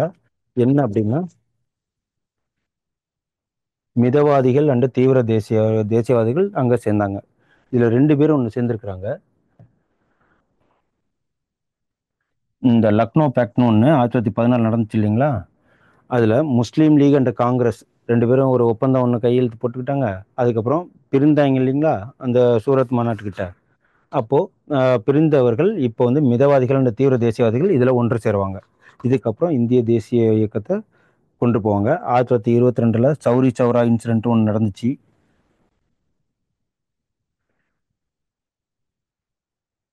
சௌரி சௌரா இன்சிடென்ட் இது என்னன்னா, இதில் போலீஸ் அதிகாரிகளை சுட்டு கொன்னாங்க. பாம்பு வச்சு போலீஸ் ஸ்டேஷனு, போலீஸ் அதிகாரிகள்லாம் உள்ளே இருக்கும்போது அந்த இதில் 22 போலீஸ் இறந்தாங்க. இதனால காந்தி இதில் கோவப்பட்டு என்ன பண்ணணும்னா ஒத்துழையாமை நான் கோஆப்ரேஷன் மூமெண்ட்டுங்கிற ஒரு விஷயத்த அவர் வாபஸ் வாங்கிட்டாரு. இவங்க நடத்தின இந்த சௌரி சௌரா இன்சிடென்ட் உத்தரப்பிரதேசம் நடந்துச்சு. அதனால அவங்க அந்த ஒத்துழையாமை இயக்கத்தை அவர் கைவிட்டுட்டாரு. 1922 காந்தி கைதான பிறகு ஆம், ஒரு வெற்றிடம் உருவானுச்சு இல்லைங்களா? அது இப்போ 1923 ஸ்வராஜ் பார்ட்டி, ஸ்வராஜ் இயக்கம்னு ஒன்று ஆரம்பிச்சாங்க. ஸ்வராஜ் பார்ட்டின்னு ஒன்று தொடங்கப்பட்டது. யாரால தொடங்கப்பட்டது அப்படின்னா, நேருவோட அப்பா, அவங்க பேர் என்னன்னா மோதிலால் நேரு. அந்த ஸ்வராஜ் பார்ட்டி வெறும் 4 இயர்ஸ் தான் வந்து லைவாகவே, அதாவது உயிர்ப்போட இருந்தது, நடத்தப்பட்டது. அதில் யாருன்னா சித்தரஞ்சன் தாஸ், சிஆர் தாஸ்ன்னு சொல்லுவாங்க. மோதிலால் நேருவோட அப்பா, இவங்க சிஆர் தாஸ், அதாவது சித்தரஞ்சன் தாஸுங்கிறவர் 2 பேரும் சேர்ந்து தான் ஸ்வராஜ் பார்ட்டியை தொடங்கினாங்க. இந்த ஸ்வராஜ் பார்ட்டி, இந்த சிஆர் தாஸ் எப்போ அவர் இறந்தாரோ 1925 இறந்த பிறகு, 1925 இறந்தாங்க. இறந்த உடனே ஸ்வராஜ் பார்ட்டி வலுவிழக்க ஆரம்பித்து விட்டது. இன்னும் வலுவிழக்க ஆரம்பித்து விட்டுச்சுன்னா அதை கரெக்டாக நடத்துறதுக்கு ஆள் இல்லாமல் முடிஞ்சிட்டு 1927 காங்கிரஸுடன் இணைக்க விடும் சுயராஜ்ய கட்சி ஒரு நல்ல தலைவர்கள் இல்லாதனால சுயராஜ்ய கட்சி எதோட இணைஞ்சிச்சுன்னா காங்கிரஸோட இணைஞ்சிச்சு 1927. அப்போ தான் 1927 சைமன் குழுன்னு சொல்லிட்டு ஒன்று ஆரம்பிக்கப்பட்டாங்க. பிரிட்டிஷ் அரசாங்கம் சைமன் குழுவை ஒன்று இந்தியாவுக்கு அனுப்பிச்சாங்க. அதில் ஒரு 7 பேர் இருந்தாங்க. 7 பேர். அந்த சைமன் குழுவோட நோக்கம் என்ன, எதுக்காக ஆரம்பிக்கப்படுதுன்னா, இந்த இந்திய அரசு சட்டம் சரிபார்ப்பது. 1919 இந்திய அரசு சட்டம் ஒன்று ஆரம்பித்தாங்க. அதை எப்படி எல்லாம் கரெக்டாக இருக்கா அப்படின்னு சொல்லிட்டு, இதெல்லாம் நம்ம மெயினான அடுத்த நெக்ஸ்ட் கிளாஸில் வரும்போது ஃபுல் அண்ட் டீட்டெயிலாக, இப்போ சௌரி சௌரா இன்சிடென்ட் யார், என்னென்ன நடந்துச்சு, எதனால் அது நடந்துச்சு அப்படிங்கிறத டீட்டெயிலாக பார்க்கும்போது நான் விவரமாக சொல்கிறேன். இப்போ இந்த கிளாஸில் என்னென்னா, எந்தெந்த வருடங்களில் என்னென்ன இன்சிடென்ட் நடந்துச்சு, என்னென்ன இயக்கம்லாம் உதயமானுச்சு, அதை மட்டும் தான் பார்க்குறோம் நம்ம. அதுக்கப்புறம் 1928 இவங்க திருப்பி இங்கே வந்தாங்க. 7 மெம்பர்ஸ் இருந்தாங்க. ஃபுல்லாக ஃபாரினர்ஸ் இருந்ததுனால கோபேக் சைமன், ஏன்னா இந்தியர்கள் யாரும் இல்லை, எங்களுக்கு விதிக்கப்பட்ட சட்டத்தில் ஒரு இந்தியர் கூட அதில் இல்லைன்னா எப்படி அப்படின்னு சொல்லிட்டு 7 ஃபாரினர்ஸ் தான் இருந்தாங்க. அதனால் இந்த குழுவை வந்து நாங்கள் ஏற்றுக்க மாட்டோம்னு சொல்லிட்டு கோபேக் சைமன் எங்கே பார்த்தாலும் போராட்டங்கள் நடந்துகிட்டு இருந்துச்சு. அந்த போராட்டங்கள் நடந்துகிட்டு இருக்காங்கல கோபேக் சைமன்கிற ஒரு முழக்கம், இது ரொம்ப இம்பார்ட்டண்ட்டு. அப்புறம் அந்த போராட்டங்கள் சமயம் தான் 1929 இந்த லாலா லஜபத் ராய், அவர் பஞ்சாபின் சிங்கன்னு சொல்லுவாங்க, அவரை லத்தி சார்ஜ் பண்ணி அடித்து கொன்றுவாங்க. அந்த லத்தி சார்ஜ் அடித்து கொன்றனால தான் பகத்சிங் கோபப்படுவார். அதில் தான் அவங்க இந்த 3 பேர் இருப்பாங்க இல்லையா, பகத்சிங், சுக்குதேவ், ராஜகுரு, இந்த 3 பேரும் தான் இந்த லாலா லஜபத் ராயை கொன்னதுக்காக பழி வாங்கணுங்கிற எண்ணத்தில் இருப்பாங்க. அப்போ என்ன பண்ணுவாங்க, தப்பான ஒரு விஷயத்தில் ஜேம்ஸ் ஸ்காட் அப்படிங்கிறவர் தான் கொல்லணும். ஏன்னா அவர் தான் வந்து லத்தி சார்ஜ் பண்ணது, லாலா லஜபத் ராயை கொன்னது. ஆனால் அவங்க தவறுதான் என்ன பண்ணுவாங்க, சாண்டர்ஸை கொண்டுடுவாங்க. இதனால எல்லாருமே வந்து பிடிபட்டுருவாங்க. இவர் பகத்சிங் மட்டும் எஸ்கேப் ஆயிடுவார். எஸ்கேப் ஆன பிறகு 1929 அவர் இன்னொரு பகத்சிங்கும் அப்புறம் பத்து கேல்வார் தத்து அப்படிங்கிறவர் என்ன பண்ணுவார், பாராளுமன்றத்தில் பாம்பு போட்டுருவாங்க. இந்த இன்சிடெண்ட்டுக்காக லாலா லஜபத் ராயை கொன்னதுக்காக, லத்தி சார்ஜ் பண்ணி கொன்னதுக்காக இவங்க 3 பேரும் தப்பான ஆளாக கொண்டுடுவாங்க. பகத்சிங் தப்பிச்சு போய் என்ன பண்ணிடுவார், பாராளுமன்றத்தில் குண்டு போட்டுருவார். அப்புறம் 1929 லாகூர் மாநாடு நடந்துச்சு. அதில் தான் நேரு தலைவராக இருந்தார். அவர் தான் வந்து சுயராஜ்யம்ங்கிற ஃபஸ்ட்டு ஒரு வேர்டை அவர் அங்கே தான் இது பண்ணாது. பூர்ண ஸ்வராஜ் வேணும், எனக்கு முழுமையான சுதந்திரம் வேணும் அப்படின்னு சொல்லிட்டு அங்கே தான் அவர் அந்த வார்த்தையை காயின் பண்ணுவார். அது எப்போ ஆரம்பிக்கணும் அப்படின்னா 1930 நம்ம அதை அடையறதுக்கு போராடணும் அப்படின்னு சொல்லிட்டு டிசம்பர் 31 அப்போ தான் ஃப்ளாக் ஹோஸ்ட் பண்ணிட்டு சொல்லுவார், பூர்ண ஸ்வராஜ் வாங்குறதான் நம்மளோட இனிமேலுக்கு நம்மளோட வேலை அப்படின்னு சொல்லிட்டு சொல்லுவார்.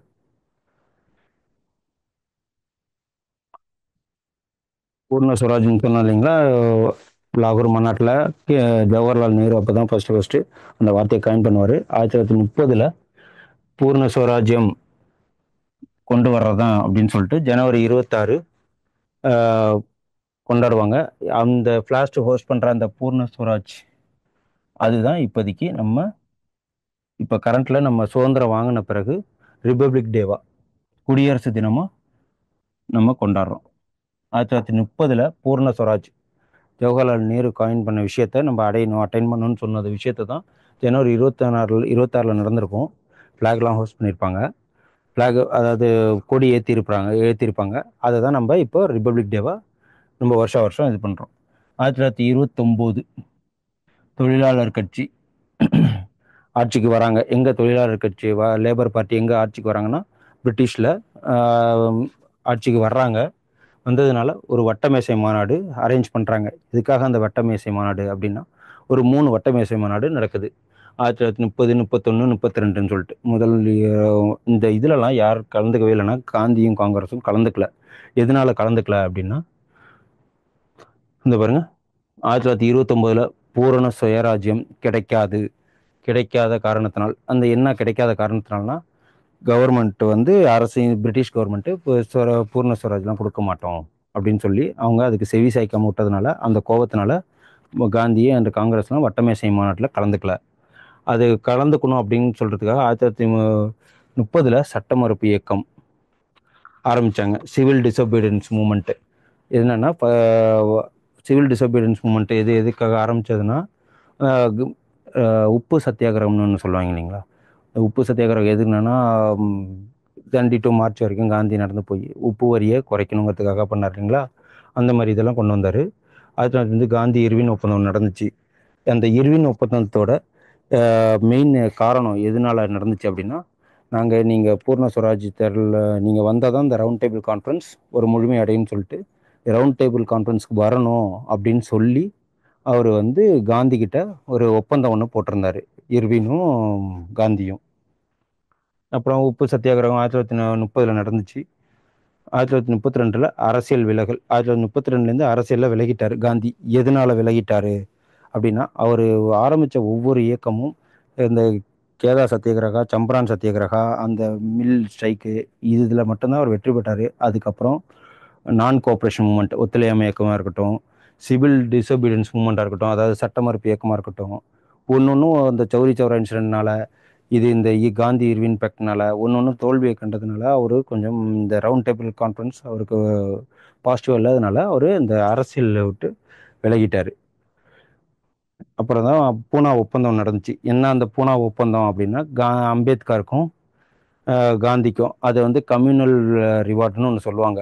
இதெல்லாம் நம்ம கிளாஸ் ஃபர்தராக இந்தியன் நேஷனல் மூமெண்ட்டுக்கு மொத்தமாக பார்க்கும்போது each and every points with ஃபேக்ட்ஸோட தெளிவாக நம்ம பார்க்குவோம். இது ஓவர்வியூ கிளாஸ் தான், அதனால் நீங்கள் ஸ்டூடெண்ட்ஸும் ரொம்ப இது பண்ணிக்காதீங்க. ஒரு கதை மாதிரி அப்படியே இது பண்ணிக்கோங்க. 1932-39 செகண்ட் வேர்ல்டு வார் நடந்துச்சு.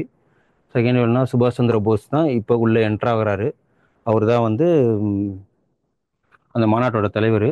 1939 to 1945 இப்போ என்ன நடந்துச்சுன்னா வேர்ல்டு வார் 2 நடந்தது. அதில் தான் நம்ம பாகிஸ்தான் வேணுங்கிற கோரிக்கையை ஃபஸ்ட்டு முகமது அலி ஜின்னா கோரிக்கை விடுக்கிறாரு. எங்களுக்கு பாகிஸ்தானுங்கிற ஒரு நாடு வேணும் அப்படின்னு சொல்லிட்டு. இதில் ஒரு ரொம்ப தீவிரமாக இருக்கிறாரு. சுதந்திர போராட்டம் ஆரம்பிக்குது.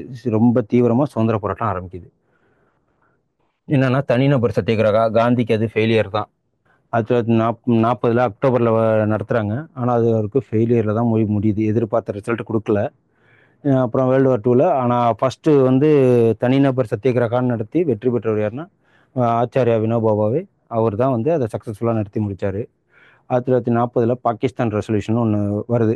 அந்த பாகிஸ்தான் ரெசல்யூஷன் இது என்ன பாகிஸ்தான் ரெசல்யூஷன் அப்படின்னா லாகூர் மாநாட்டில் முஸ்லீம் லீக் கட்சி 1940 எனக்கு முஸ்லீம்ங்கிற பாகிஸ்தான்கிற ஒரு நாடு வேணும் அப்படின்னு சொல்லிட்டு முஸ்லீம் லீக் கட்சி ரொம்ப தீவிரமாக முடிஞ்சாங்க. அதுதான் லாகூர் மாநாட்டில் அவர் ரொம்ப தீவிரமாக இருந்தார். இதை தான் சொல்லுவாங்க. அப்புறம் 8 ஆகஸ்ட் ஆஃபர்னு சொல்லுவாங்கல்ல, ஆகஸ்ட் அறிக்கை 1940 அந்த ஆகஸ்ட் ஆஃபர். அப்போ யார் வைஸ்ராயா இருந்தாலும் லார்ட் லெனித்துக்கோ. அவர் இந்தியன் சோல்ஜர்ஸை என்ன அப்படின்னா வேர்ல்டு வார் 2ல் பிரிட்டிஷில் போர் நடக்குது, பிரிட்டிஷ்க்கும் ஜெர்மனிக்கும். அதில் இந்திய சோல்ஜர்ஸை உள்ள ஈடுபடுத்தணும் அப்படின்னு சொல்லி ஒரு கோரிக்கை வைக்கிறாங்க. இதை காங்கிரஸ் அண்ட் காந்தி ஒத்துக்கல. அதனால ஒரு இது நடக்குது, வைஸ்ராய் நிலையத்துக்கு போக, அதை தான் ஆகஸ்ட் ஆஃப்னு சொல்லுவாங்க. இந்தியன் சோல்ஜர்ஸுக்கு கொண்டு வருது, அதில் காங்கிரஸ் பர்மிஷன் கொடுக்குது. 1942 கிரிப்ஸ் மிஷன் ஒன்று ஆரம்பிக்கிறாங்க. இந்த கிரிப்ஸ் மிஷன் என்னன்னா, எகைன் திருப்பி சோல்ஜர்ஸுக்குள்ள இந்தியாவை வந்து அதில் வேர்ல்டு வார் 2ல் பார்ட்டிசிபேட் பண்ண வைக்கணும், நாங்கள் அவங்களுக்கு சுதந்திரம் இதெல்லாம் தாங்கள் தருவோம் அப்படின்னு சொல்லி அரசியல் நிர்ணய சபை ஆரம்பிக்கிறதுக்கு, கான்ஸ்டியூஷனல் புக்கெலாம் ஆரம்பிக்கிறதுக்கு நாங்கள் கூட வந்து அதிகாரம் தர்றோம் அப்படின்னு சொல்லி, சுதந்திரம் தர்றோம் அப்படின்னு சொல்லி சொல்லி கேட்டாங்க. 1942 தான் தீவிரமாக காந்தி என்ன பண்ணார், வெள்ளையனே வெளியேறு இயக்கம் அப்படின்னு ஒன்று, குயிட் இந்தியா மூமெண்ட் ஒன்று இது பண்ணார். ஆனால் மக்கள்லாம் அதில் நம்பிக்கை இழந்துட்டாங்க. ஏன்னா முன்னாடி ஆரம்பித்த ஒவ்வொரு மூமெண்ட்ஸ்லையுமே அவர் தோல்வியை சந்தித்ததுனால அவரோட போக்கு மாறி போய், சரி இவங்கள்ட்ட அமைதியாக நம்மளால் போராடி வாங்க முடியாது அப்படின்னு சொல்லிட்டு டூ ஆர் டை, அப்போ தான் அவர் கோவப்பட்டு இந்த ஒரு வார்த்தையே சொல்கிறாரு. அது ரொம்ப ஃபேமஸ் காயின் வேறு. வெள்ளையனை வெளியேறு இயக்கம் அது தோல்வி அடைஞ்சதுனால முஸ்லீம் லீக் அண்ட் கம்யூனிஸ்ட்லாம் பங்கேற்கவே இல்லை, காந்தியை நம்பவே இல்லை. இனிமேலுக்கு காந்தியை நம்பினா நமக்கு பாகிஸ்தானுங்கிற தனி நாடம் வராது, சுதந்திரம் வராதுங்கிறதுனால காந்தியோட போராட்டத்தை குயிட் இந்தியா மூமெண்ட்டில் கம்யூனிஸ்ட் கட்சியும் பார்ட்டிசிபேட் பண்ணல, முஸ்லீம் லீக்கும் பார்ட்டிசிபேட் பண்ணல. அந்த அப்போ தான் டூ ஆர் டைங்கிற அந்த கோட்டை அவர் சொல்கிறாரு. அப்புறம் சிங்கப்பூரில் தான் போஸ் வந்து இந்தியன் ஆர்மிங்கிற ஒரு விஷயத்தை ஆரம்பித்தார். அப்போதைக்கு அது ரொம்ப அதை அவர் சுபாஷ் சந்திர போஸ் எடுத்த நிலைப்பாடில் தான் இப்போ நம்ம இந்தியன் ஆர்மி வேர்ல்டுலேயே நல்ல பொசிஷனில் இருக்குது. பிரிட்டிஷ் வெர்சஸ் ஜெர்மனி என்ன நடந்துச்சு அப்படின்னா, குயிட் இந்தியா மூமெண்ட்டும் லீகும் கம்யூனிஸ்ட் பார்ட்டியும் பார்ட்டிசிபேட் பண்ணல. ஆனால் வேர்ல்டு வாரில் பிரிட்டிஷும் ஜெர்மனியும் வேர்ல்டு வார் 2ல் பார்ட்டிசிபேட் பண்ணிட்டு இருக்காங்க. இதில் என்ன ஒரு பியூட்டினா, சுபாஷ் சந்திர போஸ் சப்போர்ட் பண்ணுறது எதுக்குன்னா ஜெர்மனி, காந்தி எதுக்கு சப்போர்ட் பண்ணுறாருன்னா பிரிட்டிஷு. எதனால் காந்தி பிரிட்டிஷ் சப்போர்ட் பண்ணுறாரு, ஜெர்மனிக்கு அப்போஸ் பண்ணுறாரு அப்படின்னா, பிரிட்டிஷ்காரங்களோட ஜெர்மனிக்காரங்க ரொம்ப மோசமாக ஆட்சி பண்ணுவாங்க, அதுக்கு இவங்களே பெட்டர்னு சொல்லிட்டு இவங்களுக்கு சப்போர்ட் பண்ணுறாங்க. இவர் ஜெர்மனிக்கு சுபாஷ் சந்திர போஸ் சப்போர்ட் பண்ணுறாரு. 1945 இந்த வேர்ல்டு வார் 2 எப்படி நிற்கிது அப்படின்னா, அமெரிக்கன்காரங்க வந்து ஹிரோஷிமா நாகசாகி அப்படிங்கிற ஒரு பாம்பை போட்டது, அங்கே அந்த இதில் போட்டதுனால, ஐலாண்டில் போட்டதுனால அந்த வேர்ல்டு வார் 2 முடிவுக்கு வருது. அப்போ தான் இந்த ஐநா சபைங்கிற ஒன்று அமைச்சு, உட்ஸ் பேக் ஐநா சபை ஒன்று அமைச்சாங்க. அதோட வேர்ல்டு வார் 2 முடிஞ்சிருச்சு. 1945 பிரிட்டிஷில் லேபர் பார்ட்டி, இந்த லேபர் பார்ட்டி வந்த பிறகு தான் நமக்கு சுதந்திரம் கிடைச்சிருங்கிற ஒரு விஷயமே தெளிவாக்கப்பட்டது. ஏன்னா 1945 தான் லேபர் பார்ட்டி ஆட்சிக்கு வர்றதுன்னா அவங்க ஒரு முடிவுக்கு வந்துட்டாங்க, இந்தியாவுக்கு சுதந்திரம் வழங்கிடலாம் அப்படின்னு சொல்லிட்டு. அது 1944 கேபினெட் மிஷன், அதாவது கடைசி குழு. இந்த குழு எதுக்காக அமைக்கப்பட்டுச்சு அப்படின்னா, அவங்கள இந்தியாவுக்கு அனுப்பிச்சு, யார் அனுப்புகிறாருன்னா மவுண்ட் பேட்டன் பிரபுவை நியமிக்கிறார். மவுண்ட் பேட்டன் பிரபுவை நியமித்து சுதந்திரம் வாங்கிறதுக்கு என்னென்ன வழிகள்னு சொல்லிட்டு அந்த பிரச்சனைகளை தீர்வு காண்றதுக்கு அனுப்பிக்கிறாரு. அதுதான் கேபினெட் மிஷன், அரசியல் நிர்ணய சபை அமைத்தல். அதில் என்ன பண்ணுறாங்க, கேபினெட் மிஷன் பிளான் வந்து இந்தியர்கள் இந்தியா வந்து அரசியல் நிர்ணய சபையை ஆரம்பிக்கலாம் அப்படின்ட்டாங்க. ஆனால் ஜின்னா கேட்டால் இந்த பாகிஸ்தான் வேணும் அப்படின்னு சொல்லிட்டு கேட்டப்போ அவங்க அதை புறக்கணிச்சிட்டாங்க. இதனால் அவர் முகமது அலி ஜின்னா என்ன பண்ணிட்டாரு, ஒரு கோபம் அடைஞ்சு வெஸ்ட் பெங்காலில் நவகாலிங்கிற ஒரு கலவரத்தை உண்டு பண்ணிட்டாரு. அதில் ஏகப்பட்ட பேர் சாவு. 1941 ஜின்னா நவகாலி கலவரத்தில் இது பண்ணனால ஹிந்து முஸ்லீம் கலவரத்தை ஆரம்பிச்சார், பாகிஸ்தான் தரல அப்படின்னால. அப்புறம் பிரதமர் 1950 பிரதமர் அட்லி வந்து இந்தியாவுக்கு மவுண்ட் பேட்டன் ஆரம்பிச்சான்னு சொன்னோம் இல்லைங்களா. இந்த பாருங்க, ஜூன் 3 மவுண்ட் பேட்டன் திட்டம் ஆரம்பிக்கப்பட்டது. 1947 தான் அவர் என்ன சொல்கிறாரு அப்படின்னா, சுதந்திரம் இந்தியா நாங்கள் கொடுத்துட்றோம். அவர் ஒரு டேட்டு ஃபிக்ஸ் பண்ணிட்டாரு. என்ன டேட்டு ஃபிக்ஸ் பண்ணிட்டாருன்னா, ஆகஸ்ட் 15, 72 நாள் தான் இருக்குது. அவர் சொல்கிறப்போ 72 நாள் தான் இருக்குது. ஆகஸ்ட் 15 அன்னைக்கு சுதந்திரம் தர்றது உறுதி. ஆனால் நீங்கள் என்ன பண்ணுங்கள், யாரெல்லாம் முஸ்லீம்ஸோ அவங்க பாகிஸ்தான் போயிடுங்க, ஆனால் அந்த பாகிஸ்தான் இருக்கிறவங்க ஹிந்துஸ் எல்லாம் இந்தியாவுக்கு வந்துருங்கன்னு சொல்லிட்டாரு. அப்போ டிரான்ஸ்போர்ட்ஸ்லாம் எல்லாமே நிப்பாட்டிட்டாங்க, எந்த ஒரு இதுவும் இல்லை. அங்கே போகும்போதே நிறைய கலவரங்கள், நிறைய பேர் செத்து மடிகிற சுச்சுவேஷன் ஆகிட்டு அதோட பாதிப்பு இது வரைக்கும் இருக்குங்க. அதில் தான் வாக்கெடுப்பு பண்ணாங்க, பார்ட்டிஷன். இதுதான் ரொம்ப கொடுமையான பார்ட்டிஷனு, இந்து முஸ்லீம் பார்ட்டிஷன் நடந்துச்சு. அந்த பார்ட்டிஷன் மூலயமா தான் நமக்குமே சுதந்திரம் நடந்துச்சு. 1944 நம்ம டெஸ்டினியை ரீச் பண்ணிட்டோம். நேரு பேசுகிறாரு, த ட்ரையஸ்ட் வித் டெஸ்டினி, போராட்டங்களுக்கு ஒரு முடிவு வந்துருச்சுன்னு சொல்லிட்டு நேரு பேச்சு பார்லிமெண்ட்டில் நடக்குது. அப்போ தான் ராஜேந்திர பிரசாத் பாராளுமன்ற தலைவராக இருக்கிறாரு. அவர் தான் முதல் பிரசிடென்ட் கூட. அவர் வந்து 30 செகண்ட்ஸ் எல்லாரும் மௌனங்காருங்க அப்படின்னு சொன்னார். ஒவ்வொரு செகண்டும் அது போகிறப்போ பார்த்துட்டு லாஸ்ட்டாக அந்த இது அடையும் போது ஆகஸ்ட் 15 அன்னைக்கு வந்தே மாதரம்னு சொல்லி சுதந்திரம் கொண்டாட ஆரம்பிச்சிட்டோம். இதுதான் இந்தியன் நேஷனல் மூமெண்ட்டோட இது 1985 இந்த நேஷனல் காங்கிரஸ்லேருந்து ஆரம்பிக்குது. ஆக்சுவலாக இந்த ரிவோல்ட் 1847 சொல்லுவாங்க.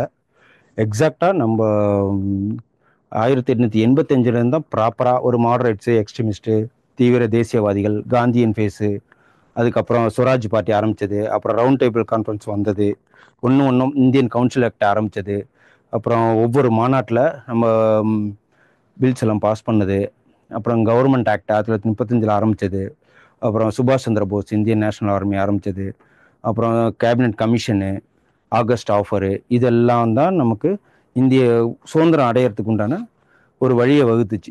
இத்தனை வருஷ கஷ்டங்கள் தான். இதை தான் நம்ம இப்போ இந்தியன் நேஷனல் மூமெண்ட்னு சொல்கிறோம். இதுலேருந்து ஒரு 5 கேள்வி வரும். இப்போதைக்கு நான் சொன்னது ஒரு ஓவர்வியூ தான். இதை நீங்கள் இந்த நோட்ஸே நீங்கள் திருப்பி ஸ்டூடெண்ட்ஸ்க்கு உங்களுக்கு நாங்கள் பிடிஎஃப் அனுப்பிச்சிருவோம். இது ஜஸ்ட் இது படித்தா இந்தியன் நேஷனல் மூமெண்ட்டு ஹிஸ்ட்ரியில் இப்படி தான் ஒரு ஹைரார்கிக்கலாக குரோனாலஜிக்கல் ஆர்டராக நெக்ஸ்ட் இந்த வருஷத்தில் இது நடந்திருக்கு அப்படின்னு சொல்லிட்டு ஒரு ஓவர்வியூ கிளாஸ் தான் இது. நெக்ஸ்ட் கிளாஸ்லேருந்து ஒவ்வொரு விஷயமும் இப்போ இந்தியன் நேஷனல் காங்கிரஸ்ன்னு எடுத்துக்கிட்டோன்னா லிஸ்ட்டை கொடுத்துருவேன். 1885 1947 வரைக்கும் யார் யார் எங்கே நடந்துச்சு, யார் அதோட தலைவர், பிரசிடெண்ட்டு, என்ன அதில் இம்பார்ட்டண்டான விஷயங்கள் ஆரம்பிக்கப்பட்டது, என்ன இப்போ 1929 பூர்ண ஸ்வராஜ் வேணும்னு சொல்லிட்டு KN நேரு முன்மொழிந்தார் இல்லைங்களா. அந்த மாதிரி ஒவ்வொரு ஃபேக்ட்ஸும் இதில் ஃபேக்ட்ஸ் ரொம்ப முக்கியம். புக்கில் இல்லாத ஒரு ஃபேக்ட்ஸ்லாம் கூட எடுத்து கொடுப்போம். இது எங்கே யூஸ் ஆகும்னா நம்ம குரூப் 1 மெயின்ஸ் பண்ணும்போது, குரூப் 2 மெயின்ஸ் பண்ணும்போது நமக்கு யூஸ் ஆகும். அதனால் இந்தியன் நேஷனல் மூமெண்ட்டு இது வந்து மார்க் வாங்கி தரக்கூடிய ஒரு நல்ல ஒரு பகுதி. இதை ஒரு தடவை படிச்சிட்டிங்க அப்படின்னா நிறையா நீங்கள் கொஷின்ஸ் பேப்பர் போட நமக்கு இதில் வெல்வெஸ்டாக ஆயிடலாம். ஓகேங்களா? ஓகே, நெக்ஸ்ட் கிளாஸில் பார்ப்போம். Send a map. You dare to dream, we care to accomplish.